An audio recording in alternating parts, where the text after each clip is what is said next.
नमस्कार, स्वागत है आपका न्यूज इंडिया में। मैं हूं आपके साथ उमंग मथुर। आपको बता दें कि उत्तर प्रदेश के कानपुर में 8 पुलिस कर्मियों की हत्या के मामले में पुलिस ने अब एक्शन तेज कर दिया है। घटना को 100 से भी ज्यादा घंटे हो चुके हैं, लेकिन पुलिस को अभी तक मुख्य आरोपी विकास दुबे का कोई सुराग नहीं मिला है। शातिर गैंगस्टर की तलाश में पुलिस विकरू गांव में लोगों से घर घर पूछताछ कर रही है और इसके अलावा विकास के करीबी जय वाजपेयी से भी पुलिस इंट्रोगेशन कर रही है। राजमार्गों पर विकास दुबे का फोटो चस्पा कर उसकी तलाश की जा रही है। कानपुर के विकरू गांव में हुए इस एनकाउंटर में 8 पुलिसकर्मियों के शहीद होने की घटना ने पूरे देश को हिलाकर रख दिया है। पुलिस महकमे में हमले की वजह से मामले में कार्रवाई काफी तेजी से की जा रही है और इस बीच विकरू गांव में तलाशी के दौरान पुलिस को एक घर से कई देसी बम भी मिले। तो वही पुलिस लगातार अलग अलग ठिकानों पर दबिश दे रही है और इस पूरे कांड में खुद पुलिस महकमा भी सवालों के घेरे में है। कानपुर शूटआउट में एसएचओ विनय तिवारी के खिलाफ भी जांच जारी है, साथ ही उन्हें भी निलंबित कर दिया गया है। आपको बता दें कि विकास दुबे के मामले में आईजी कानपुर मोहित अग्रवाल ने माना था कि अगर मौके पर चौबेपुर एसओ विनय तिवारी एक्शन लेते तो कई अपराधी मारे जाते। उनकी शिथिलता पर उनको सस्पेंड कर दिया गया। थाने के सभी पुलिसकर्मियों की जांच हो रही है, किसी में भी कमी पाए जाने पर कार्रवाई होगी। उन्होंने बताया कि 21 नामजद आरोपी हैं, जिनमें से 2 मारे गए, एक आज मुठभेड़ में घायल है।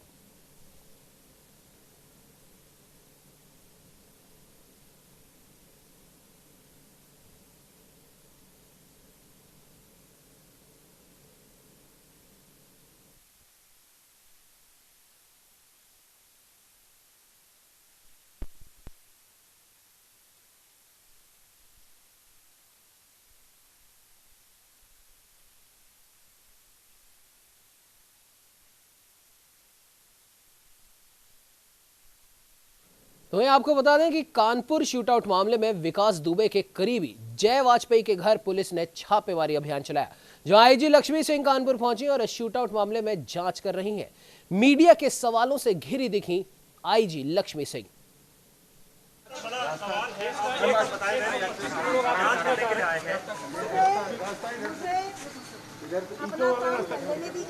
उसके बाद मैं आपको सब मैम लेटर को लेकर के मैम डीआईजी अनंत देव पर भी जांच हो रही है इस पूरे मामले पर। केवल ये क्लियर कर दीजिए नहीं, मैं अभी जांच कर रही हूँ। जी जी, क्या कुछ सबूत मिले हैं? लेटर जो लिखा गया था वो क्या यहीं पे लिखा गया था? No comment, no comment.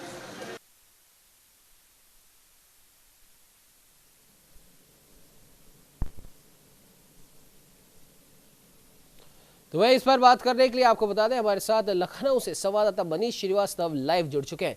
Manish, एक बहुत बड़ा निशान ये खुद पुलिस महकमे पर भी लग गया है, जिसको हम कह सकते हैं काला धब्बा कह सकते हैं, क्योंकि अगर पुलिस महकमे से इस प्रकार की हरकत नहीं होती, विनय तिवारी जिनका नाम सामने आ चुका है, उनके द्वारा अगर ये हरकत नहीं होती तो शायद 8 पुलिसकर्मी आज हमारे बीच में होते। और एक प्रियंका गांधी का एक ट्वीट भी यहाँ पर आया है, जिसमें उन्होंने एक वरिष्ठ अधिकारी का लेटर शो करा है और उस वरिष्ठ अधिकारी ने उस लेटर में साफ तौर पर विनय तिवारी और विकास दुबे की मिलीभगत का पूरा ब्यौरा उसमें लेटर में दिया है। क्या कुछ कहेंगे मनीष? देखिए उमंग, इस पूरे हत्याकांड के जो कि एक जघन्य नृशंस हत्याकांड है और पुलिस के इकबाल को पैरों तले कुचलने का सबसे बड़ा उदाहरण है। 100 घंटे बीत चुके हैं, विकास दुबे कहाँ है ये किसी को भी नहीं पता है। जांच एजेंसियां कभी उत्तर प्रदेश में छापेमारी करती हैं, कभी सूचना आती है कि वो औरैया में है, कभी सूचना आती है साहब वो उन्नाव में कोर्ट में सरेंडर करने जा रहा है, अब सूचना आ रही है कि दिल्ली में सरेंडर करने की फिराक में है। कई राज्यों की खाक छान रही है पुलिस, लेकिन उसको विकास दुबे का कोई अता पता नहीं मिल पा रहा है। वहीं दूसरी तरफ विभागीय बातों की अगर बात करें तो लगातार कई दस्तावेज जो निकल करके सामने आ रहे हैं वो वाकई हैरान करने वाले हैं। कानपुर में रह करके जिस प्रकार से विकास ने अपना पूरा साम्राज्य खड़ा किया, दरअसल ये पूरी कवायद पुलिस क्यों नहीं पकड़ पा रही है, वो पुलिस के सारे लूप होल्स जानता था। तत्कालीन एसएसपी अनंत देव तिवारी इस पूरे मामले में जो है कटघरे में है और जिस प्रकार से रिपोर्ट अनंत देव तिवारी ने जो डीएसपी देवेंद्र मिश्रा शहीद हुए उनकी रिपोर्ट पर किसी भी प्रकार की कार्रवाई नहीं की, जबकि सीओ देवेंद्र मिश्रा ने साफ तौर पर एसओ चौबेपुर विनय तिवारी के खिलाफ एक पूरी रिपोर्ट बनाई थी और ये रिपोर्ट सिर्फ विकास दुबे को लेकर के नहीं बल्कि तमाम अन्य मामलों में जिस प्रकार से अपराधियों को छोड़ा जा रहा था वो भी एक पहलू था। लेकिन अनंत देव तिवारी ने किसी प्रकार की कार्रवाई नहीं की। अब अनंत देव तिवारी के साथ ही विकास दुबे के बेहद करीबी साथी और खजांची रहे विकास दुबे के जय वाजपेयी की फोटोएं वायरल हो रही हैं और तमाम बड़े आईएएस अफसरों की फोटोएं भी विकास दुबे के साथियों के साथ वायरल हो रही हैं। मंत्रियों के साथ विकास दुबे की तस्वीरें वायरल हो रही हैं जो ये दिखा रही हैं कि विकास दुबे का जो रसूख था, जो सियासी रसूख था, अफसरों नेताओं से जो कनेक्शन था वो बेहद मजबूत था। और कहीं ना कहीं ये जो सारी जांचें थी, जो पुलिस महकमा जैसे ही विकास दुबे को पकड़ने चलता था जी देखिए 2017 में जिस प्रकार एसटीएफ ने उसे पकड़ा और विकास दुबे खुद ये कह रहा है कि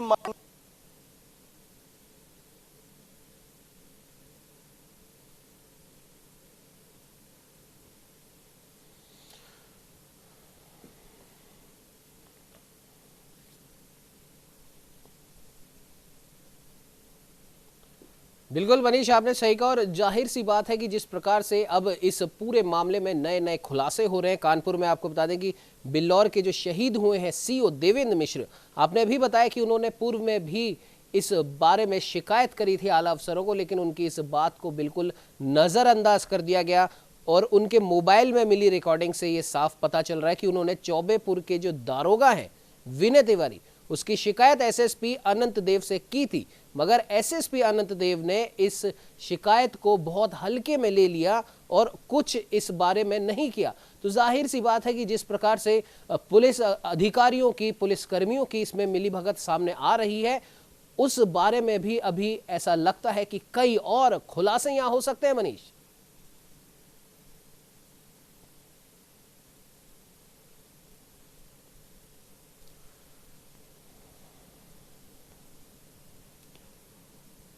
जांच कानपुर जोन के आईजी जेएन सिंह को सौंपी गई थी, लेकिन जेएन सिंह के बारे में जो फीडबैक मुख्यमंत्री योगी आदित्यनाथ को मिला था, उन्होंने कल ही गोरखपुर से आने के बाद देर रात जो है एक अहम बैठक की थी और जेएन सिंह से हटा करके जांच उन्होंने डीआईजी लक्ष्मी सिंह को दी और लक्ष्मी सिंह आज सुबह ही विकास दुबे के साथी जय वाजपेयी के जय विला पर पहुंची और उन्होंने छापेमारी की और तमाम बड़े पुलिस अफसरों से पूछताछ भी की। तो ऐसे में कहीं ना कहीं जो कानपुर पुलिस के बड़े अफसर हैं उनको विकास दुबे का पूरा प्रकरण पता था और वो इस पूरे घटनाक्रम में उनके मददगार हैं। और अभी भी ये माना जा रहा है कि कानपुर पुलिस में कई ऐसे अफसर और कर्मचारी हैं जो लगातार विकास दुबे के साथ उनका कनेक्शन है, जिससे पुलिस के हर एक मूवमेंट की जानकारी विकास दुबे तक पहुंच पा रही है। क्योंकि एक स्थानीय स्तर का अपराधी जिसके खिलाफ तकरीबन 60 से ज्यादा मुकदमे लदे हैं, उसको उत्तर प्रदेश की पुलिस और आईबी तक इस पूरे मामले में लगाई गई वो नहीं ढूंढ पाए, ये वाकई शर्मनाक और हैरान कर देने वाला है। उमंग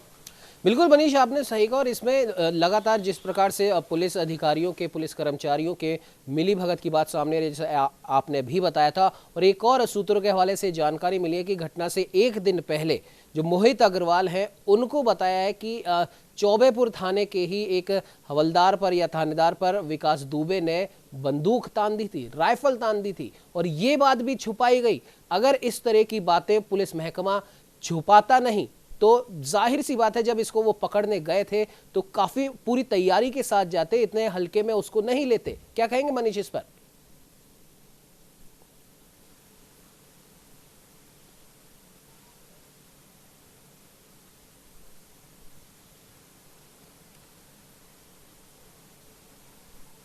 और जैसा कि बताया जा रहा है कि कानपुर एनकाउंटर के बाद चौबेपुर थाना शक के घेरे में है, तो वहीं आईजी मोहित अग्रवाल का कहना है कि अगर कोई भी पुलिसकर्मी विकास दुबे की मदद में संलिप्त पाया जाता है तो उसके खिलाफ भी हत्या का मुकदमा दर्ज किया जाएगा और पुलिस विभाग से उसे बर्खास्त कर दिया जाएगा।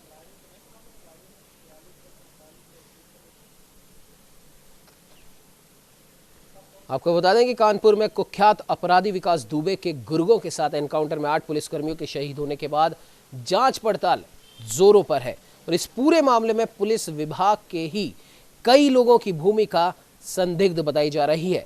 कानपुर के आईजी मोहित अग्रवाल कह चुके हैं कि चौबेपुर थाना पूरा का पूरा संदेह के घेरे में है और अब जांच पड़ताल में धीरे धीरे पता पड़ रहा है कि पुलिस महकमे के भीतर ही विकास दुबे के मददगारों की संख्या लगातार बढ़ती जा रही है।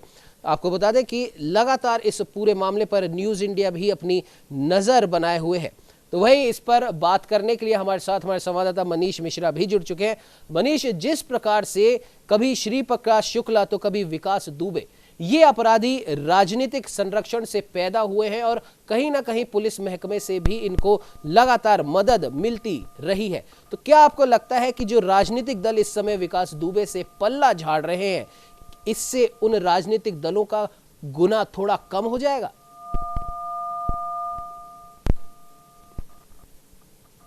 जी मनीष।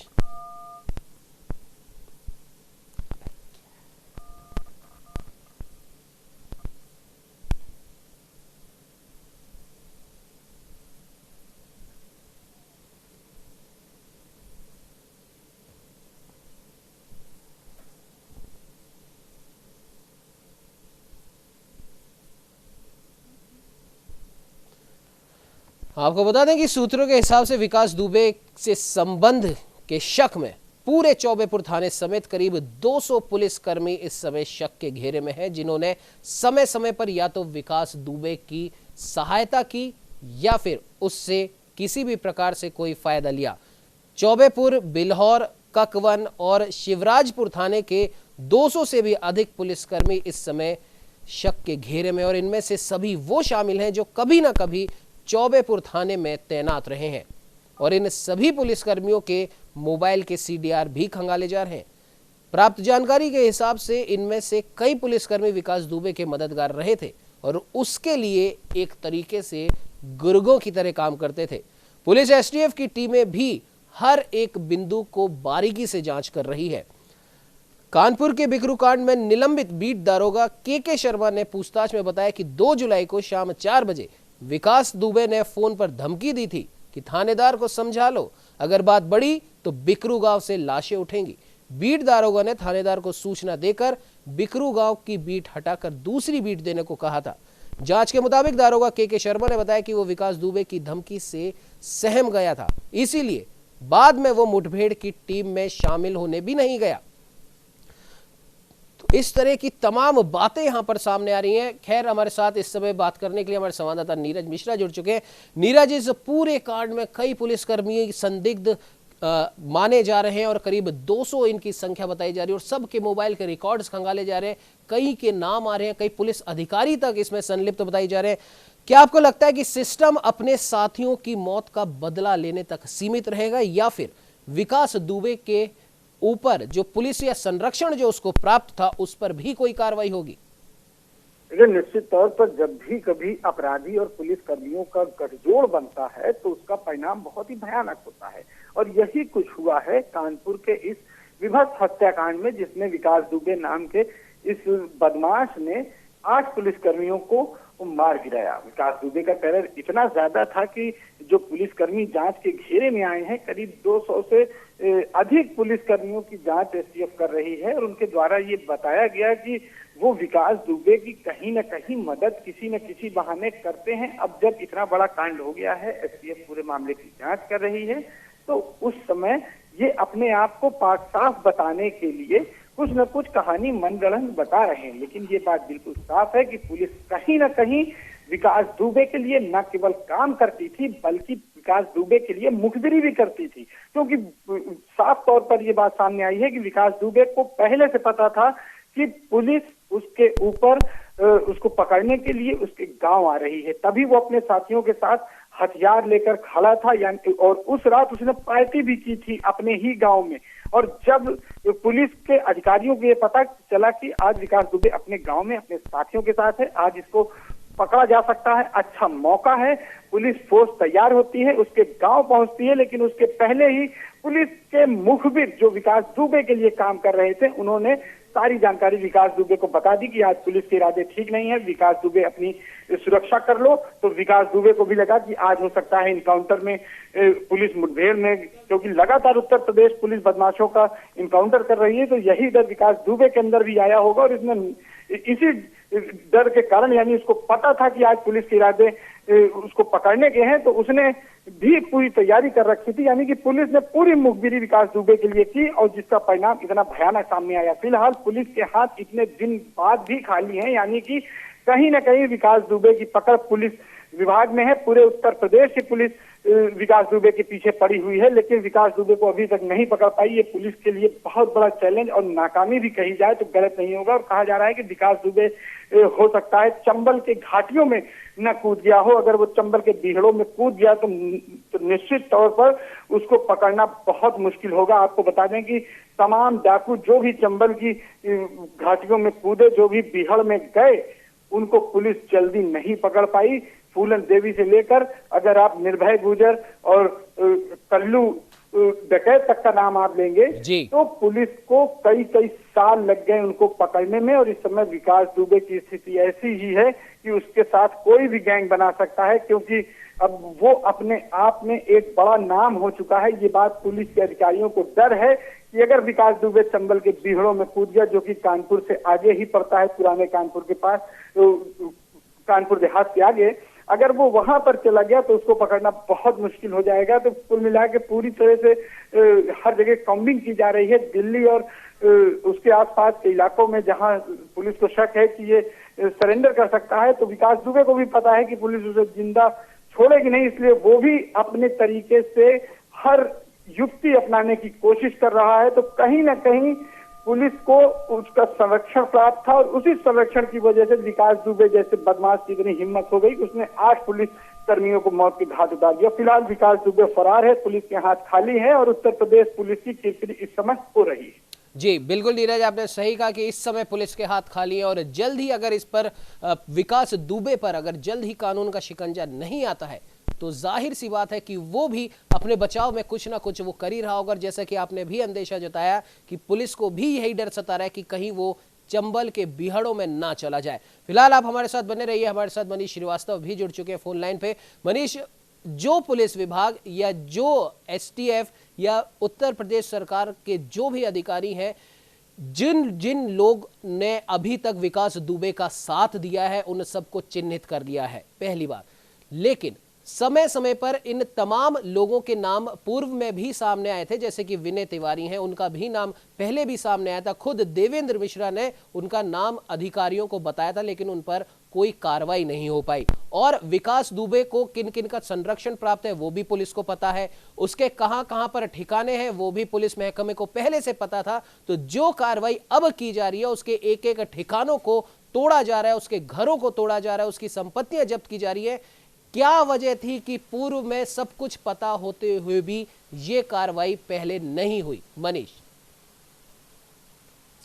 देखिए उमंग, जब कार्रवाई की जानी थी, जब 60 मुकदमे पहले से विकास दुबे पर हैं, तो आपको इसे पहले ही पकड़ लेना चाहिए। मुख्यमंत्री योगी आदित्यनाथ लगातार उत्तर प्रदेश में कानून व्यवस्था को लेकर बड़े अफसरों की जिम्मेदारी तय कर रहे हैं। लगातार साफ छवि के डीजीपी उन्होंने तैनात किए, अपर मुख्य सचिव अवनीश अवस्थी को गृह विभाग का जिम्मा सौंपा। तो ऐसे में कानपुर में जो भी एसएसपी रहा, जो भी आईजी रेंज रहा, जो भी डीआईजी रहा, उसको साफ तौर पे विकास दुबे के सारे कारनामों के बारे में पता था। मैं आपको एक उदाहरण से स्पष्ट करूंगा कि एक एसएसपी थे और एक क्राइम मीटिंग ले रहे थे कानपुर में। उसी दौरान जो चौबेपुर में एसओ थे, इससे पहले उन्होंने विकास दुबे को लेकर के उनकी हिस्ट्री शीट के सारे मामलों को एसएसपी के सामने रखा कि साहब ये इतने मामले हैं। एसएसपी ने बकायदा उस कागज को फाड़ दिया। ये सूत्रों ने बताया कि उस कागज को फाड़ते हुए साफ तौर पे एसएसपी ने कहा कि विकास दुबे लंबे समय से साइडलाइन है, ऐसे में इसके ऊपर जो मुकदमे हैं उसका कोई मतलब नहीं बनता है। तो अब आप ये देखिए कि जो कानपुर का प्रभारी पुलिस एसएसपी है, वो विकास दुबे के ऊपर उसको साफ तौर पे संरक्षण है, और जो विभाग उसके तोड़ रहे हैं, जिस पर लगातार सोशल मीडिया में भी ये बात सामने आ रही है कि आप किस कानून के तहत विकास दुबे के मकानों को ध्वस्त कर रहे हैं। अब लखनऊ में एलडीए भी अचानक से उठ खड़ा हुआ है और लखनऊ में कृष्णानगर में विकास दुबे और उसके भाई के 2 मकान हैं, इंद्रलोक कॉलोनी कृष्णानगर में, उनको भी ध्वस्त करने की तैयारी की जा रही है। लेकिन ये सारे विभाग, वो चाहे एलडीए हो, वो चाहे कानपुर का पुलिस महकमा हो, वो चाहे योगी सरकार में बैठे बड़े बड़े शासन में बैठे अफसर हो, वो इससे पहले कहां थे कि 50-60 मुकदमे लदे हुए एक हिस्ट्री शीटर को पूरे उत्तर प्रदेश में जिस प्रकार से वो जमीनों पर कब्जे कर रहा था। मैं आपको यह भी बताना चाहूंगा, कानपुर में कई नेता, विधायक, मंत्री तक और बड़े पुलिस अफसर तक हैं जिनकी पूरी सूची है, जिनको विकास दुबे ने बाकायदा विवादित जमीन के उपकृत किया है, बेनामी नामों से बाकायदा जमीनों की खरीद फरोख्त हुई है और कहीं ना कहीं यही सब करके विकास अपने मामलों से बचता रहा है और विकास पर किसी भी प्रकार का शिकंजा नहीं कसा। और विकास की पत्नी ने जिला पंचायत सदस्य का चुनाव लड़ा था, समाजवादी पार्टी से लड़ा था। जो अखिलेश यादव आज भाजपा पर हमलावर हैं, मुख्यमंत्री योगी आदित्यनाथ पर हमलावर हैं, उनकी पार्टी ने ही समर्थन दिया था विकास को। और साफ तौर पे जो योगी आदित्यनाथ और भाजपा लगातार जो है विकास दुबे को पकड़ने के लिए आदेशित कर रहे हैं अपने पुलिस को और तमाम बड़े अफसरों को। उसमें सबसे पहले सन 90 का दशक था और पूर्व भाजपा विधायक नेकचंद पांडे थे, वही हाथ पकड़ करके विकास दुबे को जराइम की दुनिया में लाए थे और उस पूरे बिकरू गांव से सटे हुए अगड़ों की हनक जमाने के लिए विकास दुबे को मोहरा बनाया गया था। और उसके बाद हरिकृष्ण श्रीवास्तव आए जो भाजपा के नेता थे और उन्होंने ही वहां से विधानसभा चुनाव लड़ा था जिसमें संतोष शुक्ला का मर्डर हुआ था। संतोष शुक्ला जब विजयी जुलूस निकल रहा था तो संतोष शुक्ला को से उसके जो उसका चुनाव प्रभारी था लल्लन शुक्ला, उससे जो है विकास की नोकझोंक हुई थी और जिसके बाद थाने में घुस करके विकास ने बाकायदा संतोष शुक्ला का मर्डर कर दिया था। उसके बाद लगातार तमाम बड़े नेता, प्रेमलता कटियार उस समय की कैबिनेट मंत्री थी, उनके भी रिश्ते जो है विकास दुबे के साथ। प्रेमलता कटियार के बेटे को बाकायदा विकास दुबे ने जिला पंचायत सदस्य के पद पर चुनाव जितवाया था। तो अब आप ये देखिए, भाजपा भी इस हमाम में नंगी है, समाजवादी पार्टी भी इस हमाम में नंगी है और कांग्रेस और बहुजन समाज पार्टी में तो पहले से था। विकास खुद ये कहता था कि मुख्यमंत्री मायावती तत्कालीन जब अपने समय में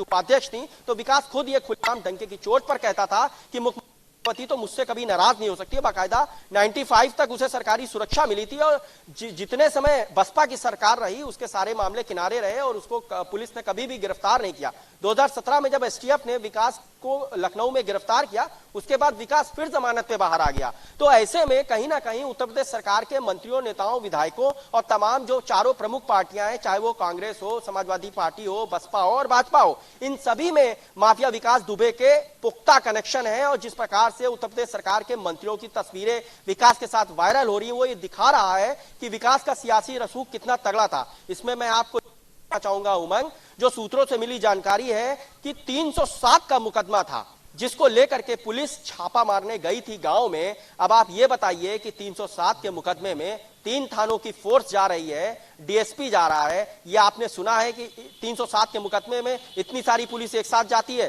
तो आखिर पर्दे के पीछे की कहानी क्या है, पुलिस का वो कनेक्शन क्या है? आईजी जेएन सिंह से पूछताछ होनी चाहिए, आखिर क्या मामला था विकास दुबे के साथ, किसका किसका कनेक्शन था। पुलिस के सारे बड़े अफसर एक एक बात जानते हैं और उत्तर प्रदेश सरकार में बैठे हुए बड़े सही कहा कि पुलिस के सभी अफसर इस पूरी मैटर के बारे में जानते हैं, कौन कौन कहां से इस विकास दुबे के साथ में था, सबको पता है। खैर मनीष आप हमारे साथ में है, नीरज जी आप हमारे साथ में है, उसके लिए आपका बहुत बहुत धन्यवाद।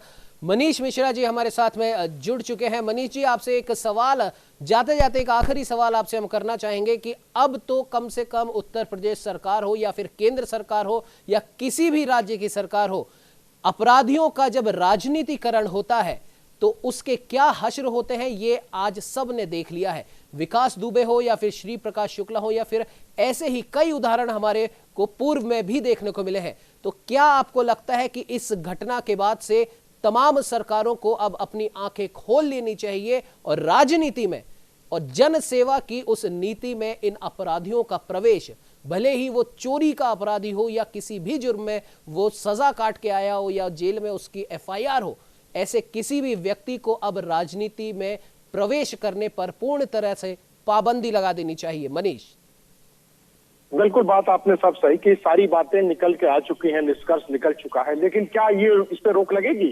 एक चीज मैं आपको बताते हुए समअप करूंगा कि एडीआर की रिपोर्ट हर साल आती है जब भी चुनाव होते हैं लोकसभा का, विधानसभा का जी। सब एडीआर एजेंसी है जो सभी लोगों का मूल्यांकन करते हैं कि किस राजनीतिक दल में कितने अपराधी हैं, कितने उनके खिलाफ मुकदमे दर्ज हैं, कितना उन्होंने कैसे धन अर्जित किया, सारी चीजें डेटा आती हैं। क्या कोई राजनीतिक दल इस पे अमल करता है या कभी कोशिश करता है कि ऐसे लोगों का प्रोत्साहन दी जाए, संरक्षण दी जाए, ऐसे लोगों की मदद दी जाए? उसने साफ कहा कि लोकल जो राजनीति में विधायक थे, तमाम दलों के लोग थे, अधिकारियों के साथ उसका मिलना जुलना। देखिए जब तीनों का नेक्सस है, ब्यूरोक्रेसी हो, अपराधी हो और राजनेता, ये तीनों का ट्रिंगुलर कहे त्रिकोणीय एक आपस में संबंध बना हुआ है। जब तक ये नहीं टूटेगा, अगर वो एक गांव का, बिकरू गांव का पूरा वोट दिलाने की हैसियत में था तो किसी भी दल का विधायक क्यों नहीं उसको पसंद करेगा, आप जी। बताइए। तो सवाल ये उठता है कि राजनीतिक दलों को सोचना होगा कि ऐसे लोगों को वो शेल्टर, संरक्षण न दें। और दूसरी चीज, पुलिस में भी क्लीन ऑपरेशन की जरूरत है। जैसे अपराधियों को खत्म करने के लिए क्लीन ऑपरेशन चलाया जा रहा है, उसी तरह से सरकार को भी क्लीन ऑपरेशन अपने पुलिस महकमे में चलाना चाहिए कि ऐसे लोगों को न चार्ज दिया जाए, ऐसे लोगों को न जिम्मेदारी सौंपी जाए जो संदिग्ध है, तभी जाके चीजें बदलेंगी। अब देखना है विकास दुबे का पकड़ा जाता है, इनकाउंटर होता है, क्या होता है। अब तो नई नई कड़ियां खुल रही हैं, वो विषय अलग है। अब सरकारों को और राजनीतिक दलों को सोचना होगा, नहीं तो इस तरह के विकास दुबे पैदा होते रहेंगे। बिल्कुल मनीष जी, आपने बिल्कुल सही कहा कि अब तमाम सरकारों को, हर राज्य की सरकारों को अब इस बारे में बहुत ही गहनता से सोचना होगा। और ऐसा लगता है कि अब समय आ भी गया है कि अब तमाम पार्टियों को, भले ही वो किसी भी पार्टी की सरकार हो, किसी भी राज्य की सरकार हो, सबको ये सोचना होगा कि क्या हमारे देश के जवान जो सीमा पर हमारी रक्षा करते हैं, या फिर पुलिस के वो जवान जो देश के अंदर हमारी रक्षा करते हैं, उनकी जान क्या इतनी सस्ती है जो राजनीति में आ रहे इन अपराधियों की वजह से चली जाती है। इस पूरी घटना पर अगर हम ध्यान से देखें तो अब जरूरी है हर दल को यह सोचने की कि वो अपने दल में इन अपराधियों को पनाह ना दे, क्योंकि इन अपराधियों की सिर्फ एक ही जगह है और वो है जेल। इस चर्चा में इतना ही। आप बने रहिए हमारे साथ और देखते रहिए न्यूज़ इंडिया।